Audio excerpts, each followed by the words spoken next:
Good evening. This is Wednesday, October 4th, 34 days until the 2006 midterm elections. And Richard Nixon speaks to politicians from beyond yet again.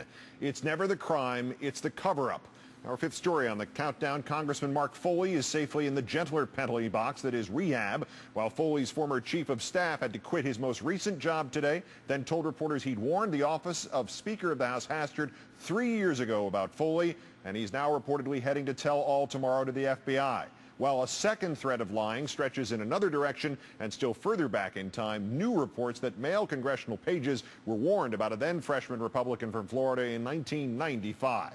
Dennis Hastert's post as Speaker of the House clearly hanging by a thread tonight. The New York Times reporting that one plan being floated by senior Republicans is for Mr. Hastert to announce that he would not seek re-election as Speaker should the Republicans retain control of the House. That would thereby save themselves a leadership fight before Election Day. The latest charges against the Speaker coming from Kirk Fordham, as we mentioned, resigning today from his job as Chief of Staff for Republican Congressman Tom Reynolds of New York. He used to serve in the same capacity for Congressman Foley and is alleged to have protected his boss from any investigation of his behavior. Mr. Fordham saying today he is being made a scapegoat by other senior congressional staff members. Quote, "At no point ever did I ask anyone to block any inquiries into Foley's actions or behavior. I will fully disclose to the FBI and the House Ethics Committee any and all meetings and phone calls I had with senior staffers in the House leadership about any of Foley's inappropriate activities." It's Fordham who said that as Foley's chief of staff, he warned Hastert's chief of staff, Scott Palmer, in 2003, adding to ABC News that he was then told Palmer had met with Congressman Foley and that Hastert knew about that meeting. Mr. Palmer tonight says what Kirk Fordham said did not happen. The last new development of the day, the Justice Department sending a letter to the House Counsel asking that the computer and documents in Mr. Foley's office be protected to preserve any potential evidence as it seeks a case against Foley. We'll attempt to recap the story so far in a moment. First, let's bring in our own political correspondent, David Schuster, in Washington. David, good evening. Good evening, Keith. Late today, a fellow Republican congressman, Mr. Lewis of Kentucky, canceled this fundraising event he has with the Speaker, Hastert, next week. The third lead Republican in the House, Mr. Blunt, said he would have handled this differently than Mr. Hastert has. When does this start to qualify as death by 1,000 cuts for the Speaker? It's already started, Keith, and in fact tonight we've been told by every lawmaker, every Republican lawmaker we've called has said that Dennis Hastert will not be the Speaker of the House this time next week. Furthermore, some Republicans say that a group of top Republicans in the House have already started talking amongst themselves about which one of them is going to make the call to Denny Hastert or personally fly and see him and make the case that the Republicans simply cannot survive this week with him as Speaker and that he has to step down. That's how serious it is for the Republicans. They say they are dead unless Speaker Hastert. It is and should be the case that the Foley scandal is fodder for politics now. But is there any evidence that those who knew, including the most powerful members of Congress, were motivated by politics in their handling of it before it became public? It was real political motive to cover up Mr. Foley's actions and keep him in office, not just protecting his House seat and control of the House, but preserving Foley's cash flow. He has given $750,000 to Republican campaigns, most of it to the NRCC, the campaign committee that doles out money to House Republicans. But mere motive is not sufficient to determine whether politics actually trump the safety of minors. So we're attempting tonight to examine the correlation between what was said and what was done. Last September, Republican Congressman Rodney Alexander learned that one of his pages had been sent emails by Foley. Alexander's staff then contacted Speaker Dennis Hastert's office. According to roll call, they were referred to Hastert's top political advisor.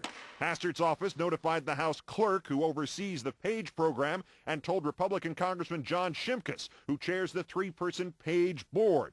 The page board, however, is responsible for the behavior of the pages. Member behavior is overseen by the Ethics Committee. The Ethics Committee was not told.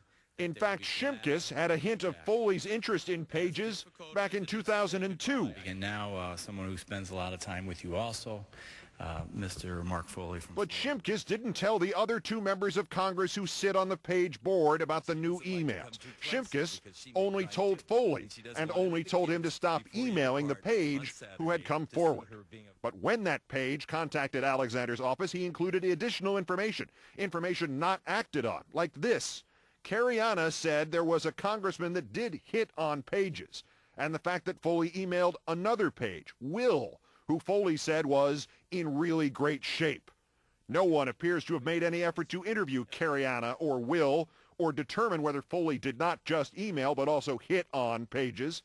This spring, Alexander decided to tell two more people about Foley's emails, Majority Leader John Boehner and Congressman Tom Reynolds, whose primary job chairing the Republican campaign committee is to help it win elections, and who, knowing about these emails, later still urged Foley to run again this year.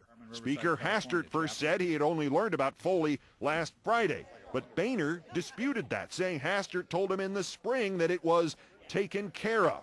Boehner first retracted his statement, but changed back again on Monday of this week. I believe I talked to the speaker, and he told me it had been taken care of. GOP sources telling Roll Call that Reynolds had told Hastert earlier in 2006, shortly after the February 2nd GOP leadership elections.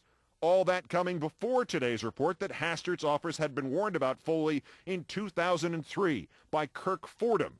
According to the LA Times, Mr. Fordham, who had worked for Foley, used to accompany the congressman, quote, to keep him out of trouble. Fordham moved on to work until today for Congressman Reynolds. His campaign committee had gotten $100,000 in August from Foley. And last week, Fordham was back advising Foley before ABC broke the story about the internet communications. ABC says Fordham offered an exclusive about Foley's resignation if ABC would keep Foley's instant messages a secret.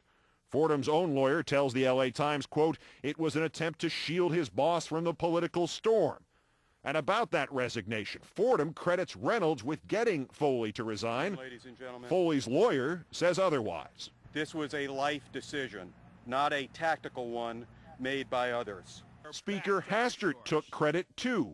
We found out about it, asked him to resign. He did resign. He's gone. This despite the fact that he had told reporters the day before, quote, we really didn't have a chance to ask him to resign.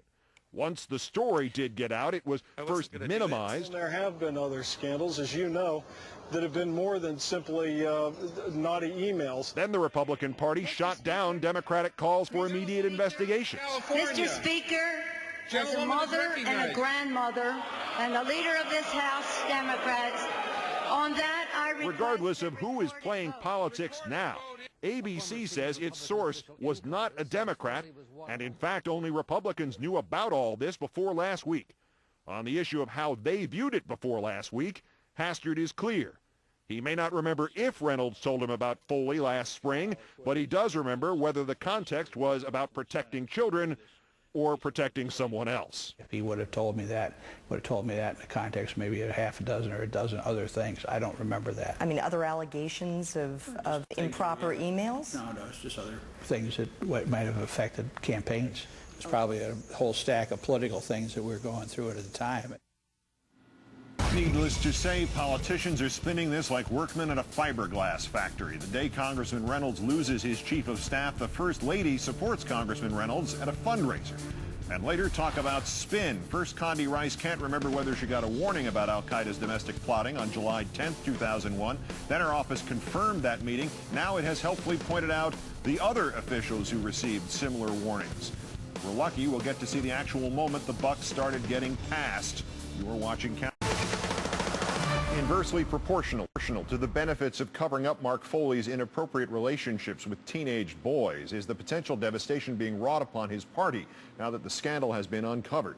Our fourth story on the countdown, it's the kind of damage that even the First Lady Laura Bush might not be able to repair. The most beloved current White House occupant, today doing her best, though, dropping in on a luncheon for Congressman Tom Reynolds outside Buffalo, New York. Only hours before Reynolds' chief of staff would hand in his resignation, in part because of his role in the scandal. If you can top the immunizing effect of the First Lady, how about trying to surround yourself with young children during a news conference, as Mr. Reynolds did yesterday, and refusing requests to ask them to leave, thereby preventing the reporters gathered from asking any questions about the sexually explicit nature of the Congressman Foley emails, and why the matter landed in Mr. Reynolds' inbox as chairman of the effort to get Republicans reelected instead of, say, with the Ethics Committee. Let's call in our own Joe Scarborough, Scarborough country. He was in the Florida